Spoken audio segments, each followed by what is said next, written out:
Hey, have you ever wondered how to take all the things that you're interested in and the skills that you have and put them all together and find your way in the world? Well, that's what today's guest on the Strongpreneur podcast has done. His name's Jeff Sanders, and for a while he was walking around life clueless, wondering what he was supposed to do. And it's something I hear from so many people that are burned out or bored with what they're doing, and they're looking for a change. And so today, Jeff and I dig in, and we talk about some things that he was interested in.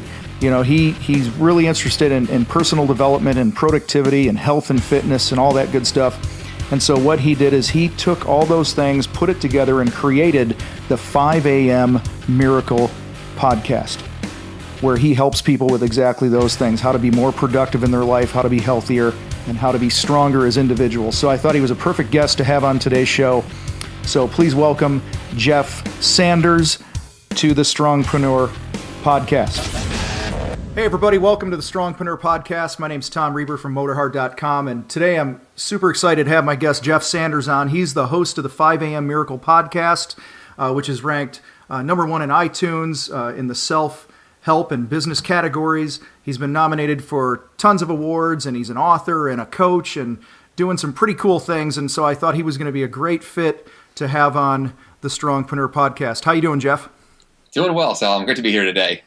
Yeah, so you're down in Nashville. I'm outside of Chicago right now, and it's funny. I seem to be talking to a lot of people in Nashville lately over the last couple months. So it sounds like you got a lot of cool things going down in that city, man. Yeah, Nashville is a hot spot right now for podcasters and creative people and entrepreneurs, and it's really amazing like how this city has grown. Like beyond music, it's also known for like a real creative side with business. I think podcasting is definitely a part of that. So it's great to be here. Well, cool. So tell us a little bit about you, what you do, and how you're how you're impacting the world, man.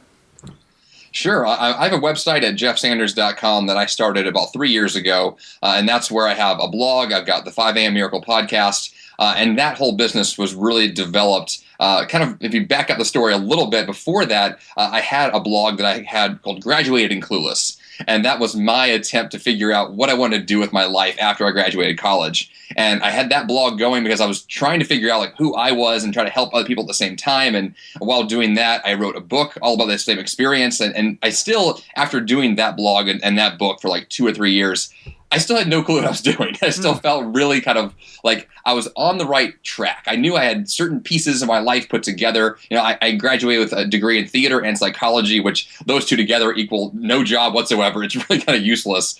And so I knew that I had these interests, I had these skills, but like I was trying to figure out how to put them all together. And so once I finished with Graduating Clueless and realized that kind of phase of my life needed to end, the question was, where do I go from there? I knew I wanted a personal brand was really kind of the direction I wanted to head because I liked the idea of doing public speaking and doing coaching, but I wanted to figure out like what to put it all around. And I realized that the personal brand, I could have that with the website and then talk about the things that I'm interested in, which at the time happened to be personal development, productivity, health and fitness. And so I wrapped all those concepts together and ended up kind of packaging that into what is now the 5 a.m. Miracle podcast, where I discuss those same concepts just with a little more intentionality behind it and a little more answers figured out at this point than what I used to have. But really, that's kind of what I do now is I help people with their productivity, with their health, with their energy, and all of that based on this concept of waking up early at 5 a.m. because that's what I have found in my life to be the best way to start your day. And when I wake up early, I'm then able to tackle those goals that I have and really pursue whatever it is I'm trying to work on, whether it's just self-awareness work that I've done recently or whether that's a business that you're growing or a marathon you're training for. And I've done lots of these things in the past. It really is just, personal experimentation, trying to figure out who I am. And so turning that process into a business is really what I've done. And that's been a phenomenal journey. It's been very interesting and very crazy, but I really enjoy it now. When I first hit your website a couple months ago, I mean, it's just done a great job because it says dominate your day before breakfast. And I was like, well, that sounds cool. Tell me more. Exactly. Because that's how many people that we all know that, self included, that struggle with productivity and, whether you want to call it time management or priority management or whatever. It seems to always be a hot topic. And so I think it's great that you're trying to address that in people's lives. So what do you, you talk to a lot of people, a lot of groups do a lot of writing, podcasting, all this stuff. And so I know that you're in the thick of this. What do you see as some of the most common obstacles to people overcoming these issues of productivity? I think one of the biggest issues is that we are all overcommitted. I think it's so easy to say yes. It's so easy to have an iPhone with Facebook, dinging you, and have emails and have, commitments and going places. Like, we've all just kind of allowed ourselves to be busy. And I think that it's a natural, inclination. Like, we want that to be the part of our lives because society tells us that being busy means you're productive, or having a busy life is a good thing.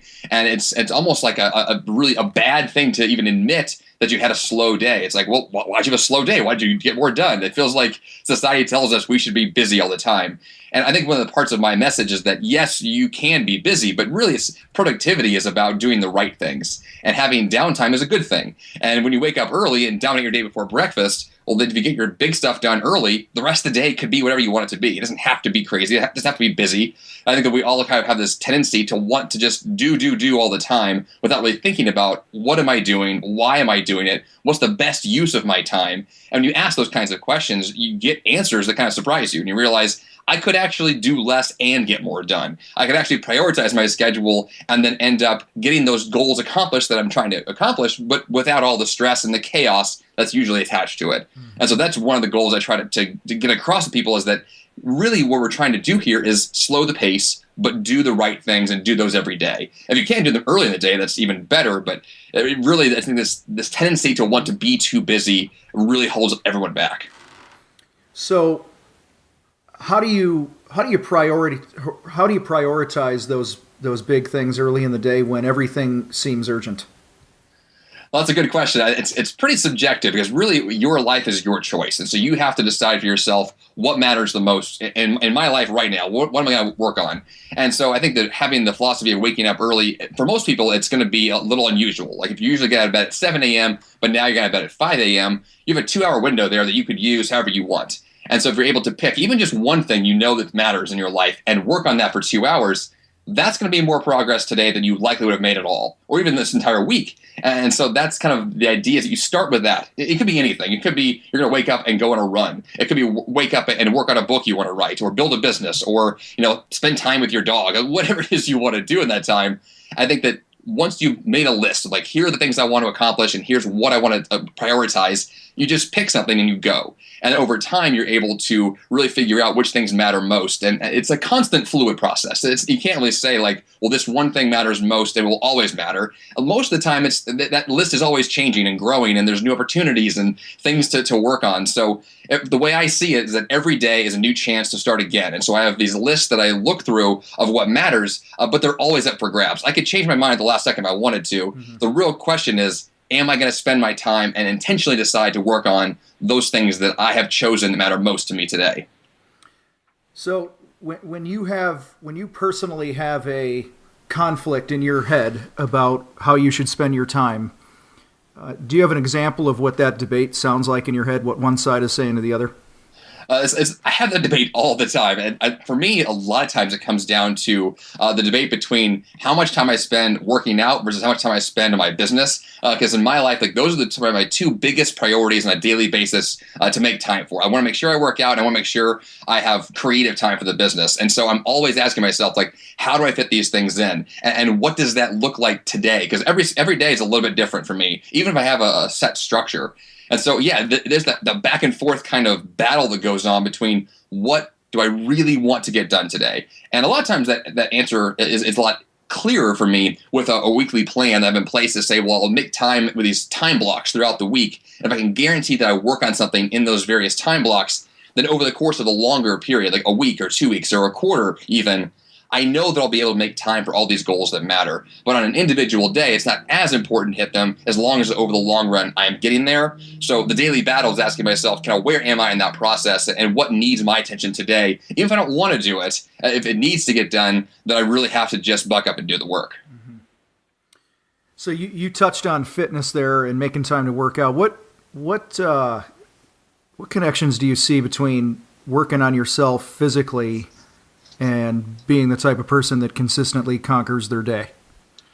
I think there's a direct connection between being a fit human being and being productive. So if you want to be the kind of person who gets a lot more work done, you actually have to take time away from the work to exercise. And I know it sounds counterintuitive because you're taking time away from your work, but the reality is that because I work out, I have more energy. And because I exercise, I have the mental fortitude to keep going when I normally would have stopped earlier.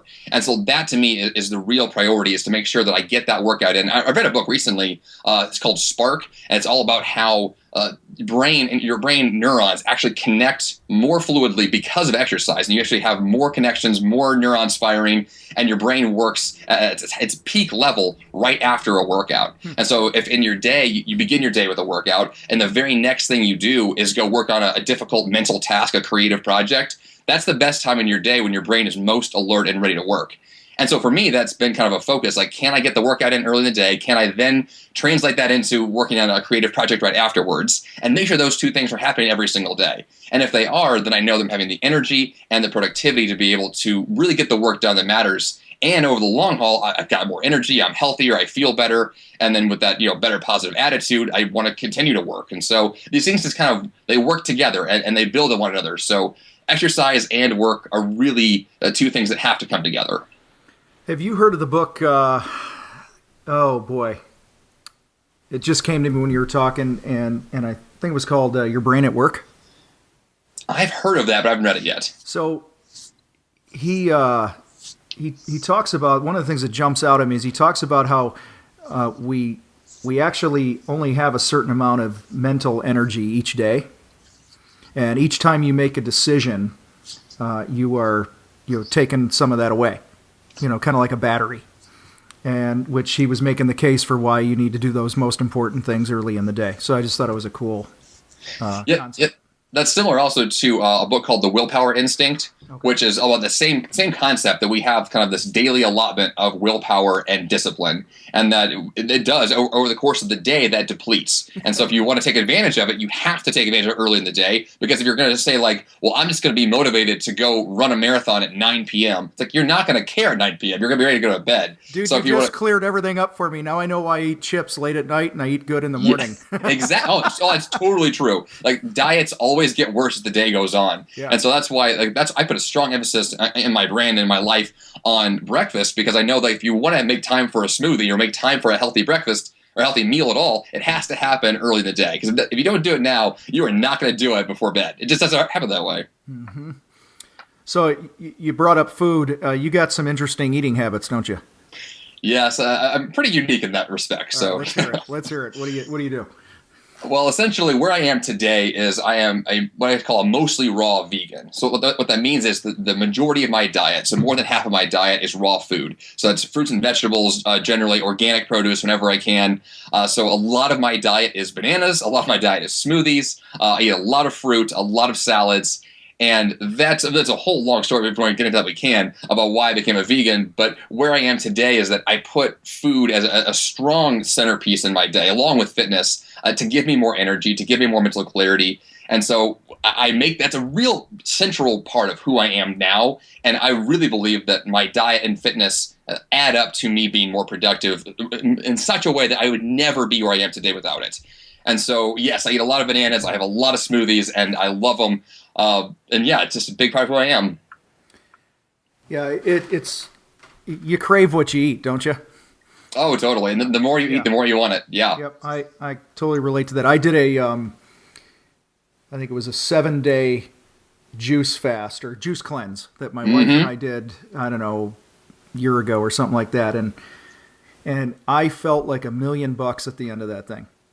And yeah. I was hungry, don't get me wrong, but, right. but I felt pretty darn good. And then I had another month where my wife's a Packer fan and I'm a Bear fan. And as usual with the Bears lost, so I lost a bet. And the bet was I had to be a vegetarian for a month. And so that was like the second time I did any, what I would consider for me radical food change. And again, at the end of that month, on the first day that I could have meat, where I was allowed to, I chose not to have meat. So it was wow. And I thought, I'd be running out to grab a big burger or something, and I just I don't feel like it today. And I actually felt good, and dropped some weight and had more energy. So I totally get it, man. It's just a matter of choices and discipline. So. Yeah, exactly. It's a journey. So, I mean, where I am today is not where I was 5 years ago, and it's definitely a process. But you're right that the more of what you eat is what you crave. And so, if you want to eat more healthy food, you just got to put it in your mouth and just make yourself eat it for a little while, and then you really do lose those cravings for the food that's less healthy. So let's talk business a little bit here. You've been at this a while. What do you view, or what's your take on some of the keys to a strong business?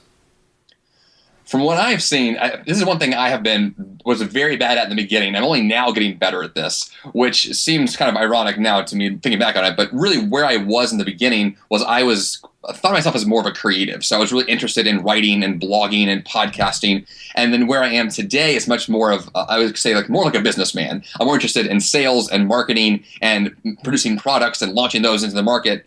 And so what I've seen in my own journey has been that what works for me in business is to think of myself as a business person and then what can I sell?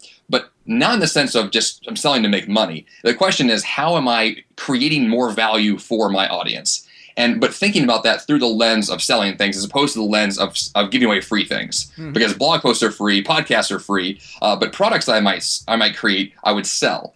And there are two different categories of items, because the blog posts and the podcasts are great, and they do provide really wonderful free content, but a lot of times they don't go that deep. And a lot of times people aren't as invested in those things because they're free. And so for me, the shift that I've been making is this idea of creating real premium value through the things that I sell, going really deep with those products and making sure that when my audience decides to purchase those, they're really getting amazing value from me. And if I do that over time, create a lot more value through those things I'm selling, then my business will grow naturally because of that, and I'll have a better brand and more exposure, and all those things I'm looking for will naturally happen if I put the emphasis on really creating amazing value and then charging for that value. Mm-hmm. Yeah, I mean, I think you nailed it there. I mean, just I'm taking notes here, was always creating more value for my audience. I mean, if you're in the business of always creating more value, and then obviously being focused on sales, because without sales you don't have a business, you can't help but continue to meet needs and add more value to people, and in turn it strengthens the business. It's just that cycle. So what's been your biggest surprise since you've become a business owner? I think for me, I was most surprised that my podcast has done so well. That's one thing that I didn't see coming. I know that I have a natural skill of speaking to some degree, and people say I have a good radio voice. But outside of that, though, I wanted to create a podcast because I enjoy the art of recording audio. And so I've seen a lot of growth because of that, a lot of personal connections because of the podcast, which is interesting because this medium of audio production is very intimate and very personal, because most people listen to this with headphones in their ears, and they listen for a lot longer of a time period than they ever would read a blog post or even a book in some cases. So having the opportunity to develop a podcast and seeing that grow over time has been really amazing to watch, and very surprising to me to see that kind of growth and to know that people want more content, they want better content, and they want it as convenient as possible. And that's one thing that podcasting does a really great job with. And so I'm really glad that I'm a podcaster now, is because that's such a phenomenal place to be if you want to deliver value in an intimate way where you really can go deep if you want to. You can create a lot of great value through that. And so that's what has, I think, really surprised me the most these last couple of years, is just how podcasting has taken off in a global sense, but also in my own business as well. So you've mentioned the intimate connection a podcast delivers. So several years ago, I started listening. I think the first podcast I started listening to was Pat Flynn's. Mm-hmm. And I had my earbud in all the time. Every time I was in the car or I'd go for a walk or whatever, I was just listening to it. And I went to this internet marketing event in Chicago a few years ago. And I remember I got to meet him. There was this line, you could meet Pat Flynn. And so I hopped in the line to meet Pat Flynn. And when it came my turn, I'm cracking up when I look back on it, because I approached him like he was supposed to know me. Of course, I'm of course. Dude, good to see you, man. And I felt like I knew him. Yes. And it was just, and he's just kind of looking at, he was super cool and everything. And, but I think I was a little in his face because I felt like we were old friends. But it's that intimate connection of, sticking someone's voice in your ear. Oh, totally. I love that fact, the fact that people really do have the same reaction. I have the same feeling toward my favorite podcasters as well. Mm-hmm. Like I follow Michael Hyatt a ton, and I followed him so closely for so many years. If I were to meet him in person, I think I'd creep him out because I know so much about him, and he has no clue who I am. So it's just really funny. Yeah, I was like super dork geeky fan that day, but that's all right. It's par for the course sometimes, I guess. So with your biggest surprise was your podcast. Has there been something that you would say has been one of your biggest disappointments since you've become a business owner? I think the lack of probably financial growth I've seen. It's one of the things that I've done, I think, a good job of was creating a lot of content. But like I kind of said before, is this kind of shift towards sales. I think that there's kind of in your back of your mind as you own a business, you want to be this very successful multimillionaire right away. Mm-hmm. And I think that I'm on a path to get there, but the pace is just painfully slow for me. Like I'm seeing the growth, it's happening, it's there, but I think that there's so much of me that just wants to be so much further ahead than where I am. And this can apply to anything in business, but I think just me right where I am today, that's what I want to see grow faster. And that's the one thing that's really taking its time. And so I think that over time that it will come about, that it will be a reality for me. But for now, it's kind of viewed as, I wouldn't call it a failure, but I really do feel this sense of loss by not having more of that side of the business that I want. So that means that the next couple of years, that's my focus. That's where I'm headed. But yeah, it's a lot of work to get there. So I don't know. It's tough. Well, you're a high achieving guy, and we tend to compare ourselves to the people that are at the top. Very true. And I've found that it's been helpful for me. Just taking a step back and putting things into context. You know, I remember my accountant a couple of years ago was like, "Hey, you know, you got to know you've done pretty good for just a couple of years into this." You know, and that was nice to hear because I'm so used to comparing myself to the big boys in the game. Very true. And not remembering. And I had a pretty decent sized residential painting company a number of years ago. And I remember one of my biggest struggles was I would always, we were a super young company that, in our first 3 years, we had grown to just under $1 million in 3 years out of a little room in my basement. And I was comparing myself to guys that had been in the game for 20 years. Yeah. And what I failed to do, looking back now with, crystal clear vision, and seeing is I failed to celebrate the wins on a consistent basis. I was always looking to that next level, and I wasn't enjoying where I was at. And I know that's pretty cliche, but you have to enjoy the journey and feel good about what you've been able to accomplish. And so there's my little soapbox moment, man. So. No, I think it's totally true. I think that it's very, very easy to ignore how well you're doing when you know how well you could be doing. Mm-hmm. I think that's kind of where I've been. I know that there's moments and like milestones that I've hit that I know are milestones, and I do kind of pause to acknowledge that. But I think you're right. Like I don't really truly give it what it's due, and I don't really acknowledge how significant these different milestones have been. So yeah, I think that's something to work on and really make sure is a focus going forward. So you coach and speak and teach. I'm sure you see some things that make you scratch your head sometime and maybe even annoy you. When you work with people in this area of productivity and dominating their day and stuff, are there some things that really seem to frustrate you about people? People are funny because they're so unique. When you work one-on-one with clients, you work with people who are they're in their element and living their very unique life, and they see life through their lens. And we all do this. I mean, it's kind of the natural tendency of how life works. But I think it's very interesting to see that somebody they'll see their life through this one lens, and I'll offer a perspective that's not that same perspective, and they won't get it. And I'll offer it again and again and again, and they just don't seem to get it.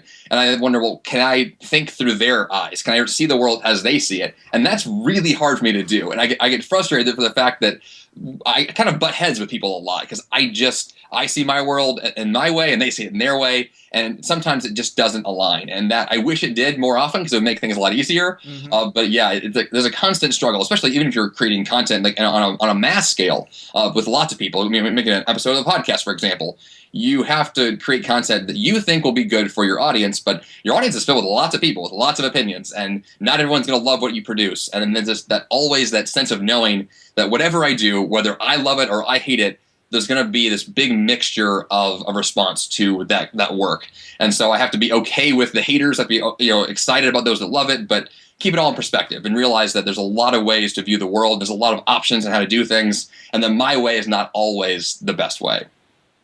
Well, how long you been married now? About 5 years. So you realize your way is not always the best way, right? But my way is the worst way. Yeah. Very true. Oh, that's good. So, all right, personal development. Yes. What aspect of it do you personally struggle with the most? Ooh, good question. Personal growth for me it's one of those things. I love it. Like, I love to read. I love to be a part of it. I think if anything, I have so many ideas in my head. I do very few of them.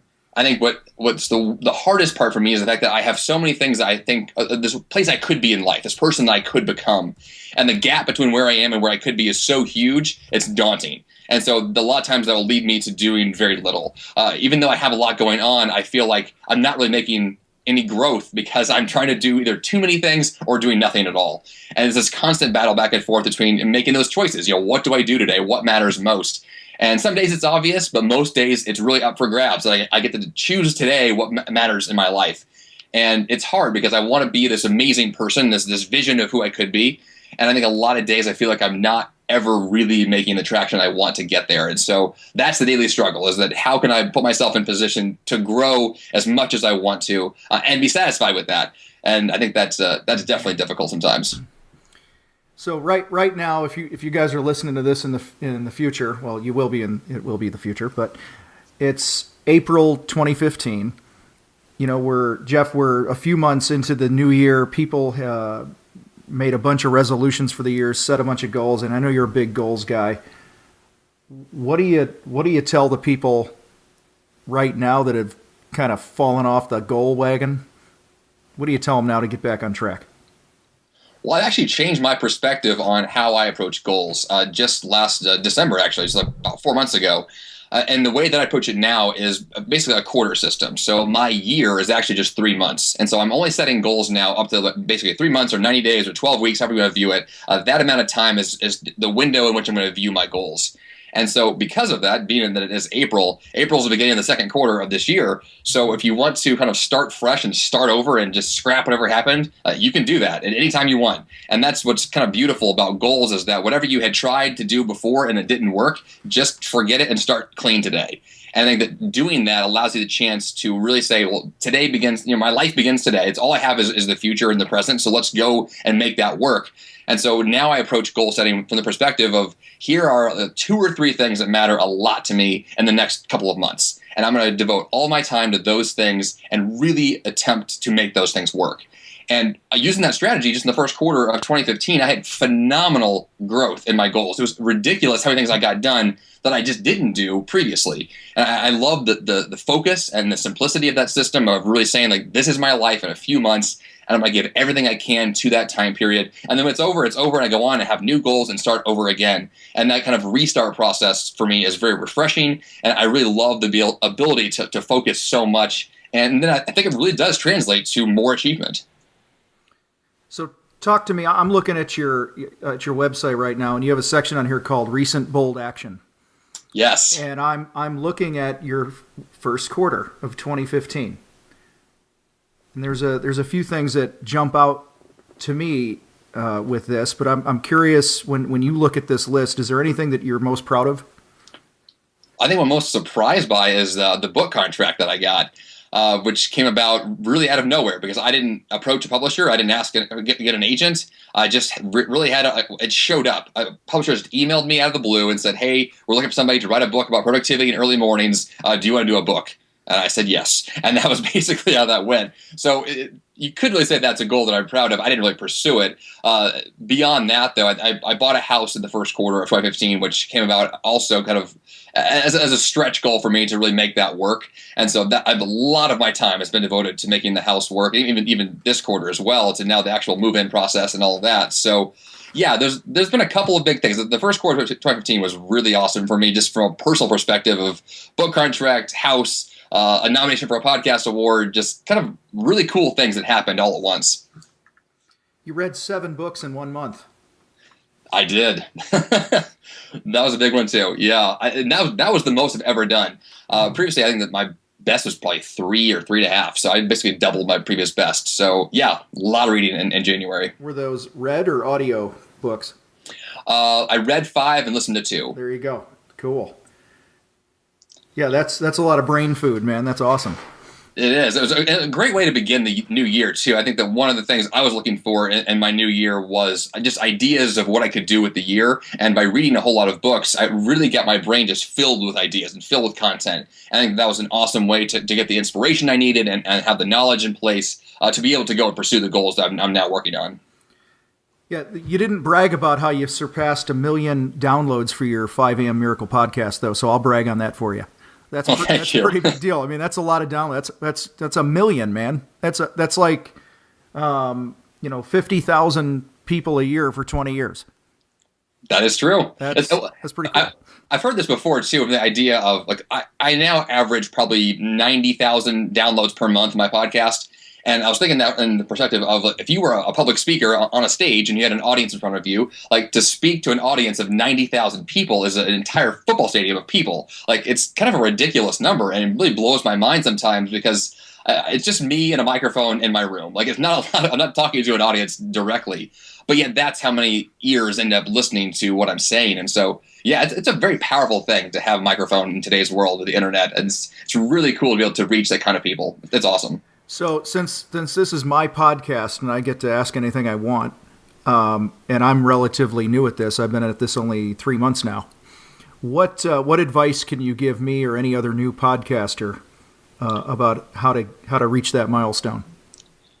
Podcasting is one of those things that I wanted to do for so many years, and I held off on doing it because I wanted the show to be awesome.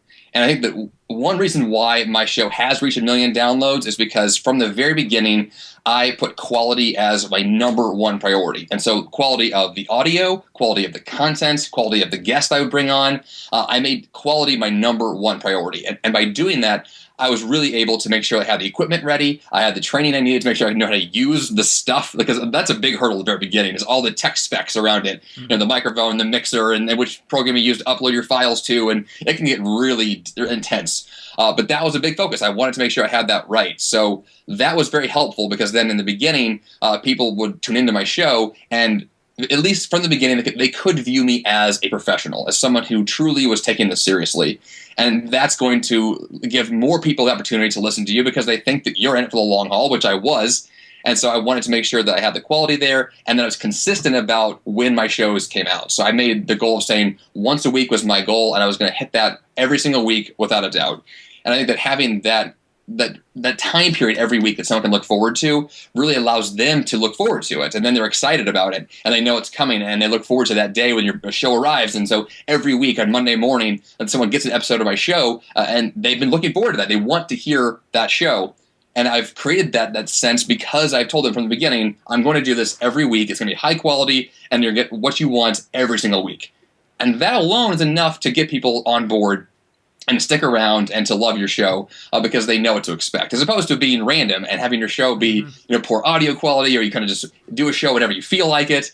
You're never going to build a sense of rapport. Raving fans are never going to really happen without that. So from the beginning, my goal was quality and being consistent with my shows coming out once a week. And those two things right away gave me a really great platform to begin with. And then from there, obviously, you have to create great content. You have to actually go out there and find great guests or write great scripts and produce an awesome show on your own. But that came later. That was actually not even the first priority. But once you get there, then you need the chance then to grow and make your show whatever you want it to be.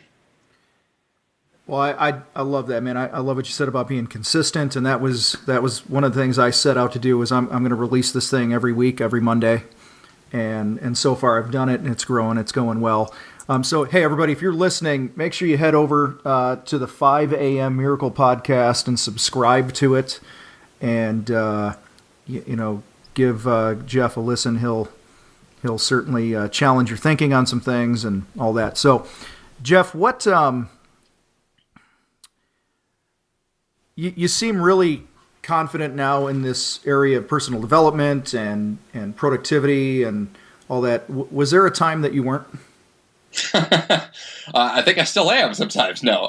I think that I was exposed to personal development right after college. My first job was door-to-door sales. And it was, I would call it kind of hell on earth. It was an awful, awful job.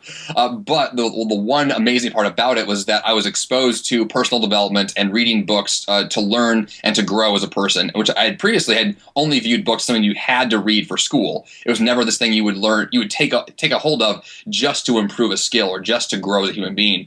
And so for me, I went through this long period, probably 3 or 4 years, where I was just consuming as much as I possibly could because I felt so behind. I felt like I was missing out on so much of life. And honestly, I probably was in a lot of ways. And then after I read dozens and maybe hundreds of books at that point, a few years later, I got a lot more confidence from there and started to really see that like I knew a lot more than I thought because I had read so much. And that just translated into me taking more action and taking more risks and trying new things. And at that point, I was going vegan and running marathons and building a business and trying these things that before that I hadn't tried at all and knew nothing about. And so my willingness to kind of just go out there and see what was possible grew my confidence in the process of trying those things. It's really about practice.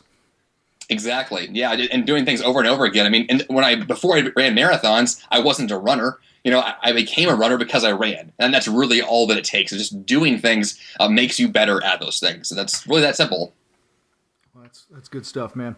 So as we kind of bring this thing home here, is what do you feel is important, that we haven't talked about that our audience would benefit from about building a stronger life or stronger business? What would you want to share with them here, given the opportunity? I think one of the things that's made the biggest difference in my life and what really has been the foundation for the 5 a.m. Miracle is the concept of being intentional with your life and really realizing that every day you have a choice of how you're going to live. And you can make any choice you want, whether it's a conscious choice or just kind of a, whoops, here's what I did today. And I think that whenever you have the opportunity to make an intentional choice to say, this is how I want to live, I want to map it out, put it on paper, put it in my task manager, schedule it on my calendar, I'm going to decide how my life is going to go.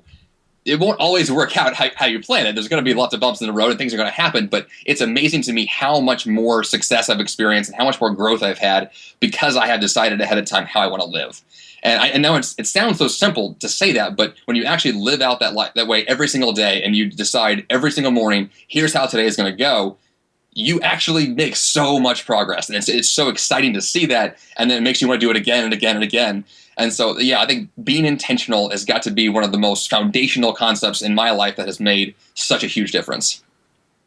Well, that's good stuff. It's all about choices. Taking control. Don't buy the lie that you're not in control of things. Exactly. Not everything. Control what you can control. So, well, Jeff, if somebody wants to hire you to speak or work with you, how do they reach you? What's the best way to get in touch? jeffsanders.com is the website. So that's the best place to find my content. You can also just personally email me, which is jeff@jeffsanders.com. Also, the podcast is on iTunes. And that's where I'm at in the world. So if you want to get hold of me, I'm pretty easy to find. Awesome. And we'll put those in the show notes and all that. So, well, Jeff, I appreciate you hanging out with us today and encouraging us with your story. Again, I can't thank you enough for being part of this. Oh, thanks, Tom. It's been a lot of fun today. Awesome. So everybody listen up. As always, I ask you at the end to implement, at least one thing that you heard from our guest today, and I'm going to help you with that. I'm going to challenge you for the next week. Get up even just an hour earlier than you normally do and attack your day. Try it, see what happens, and share it with us. Shoot me an email at tom@motorhard.com, and I'd love to see how your life has gotten better by implementing some of the things that Jeff is shared with us. And make sure you get on to his website. He's got a lot of cool stuff on there that you can download to help you do this. And with that, we will We'll cut out of here, and we'll see you guys next time on the Strongpreneur podcast. Thanks a lot. Hey, I hope you enjoyed today's episode with Jeff Sanders on the Strongpreneur podcast. Tomorrow, make a commitment to get up before the crack of dawn and get something done. Be more productive, be healthier, be stronger as an individual. If you wouldn't mind doing us a favor, head over to iTunes and give us a rating and a review for this podcast so that we can continue to spread the Strongpreneur message to as many people as we can and help entrepreneurs all over the world just like you. Appreciate you hanging out with us today, and you can always learn more and check out some other cool stuff at motorhard.com. See you next time.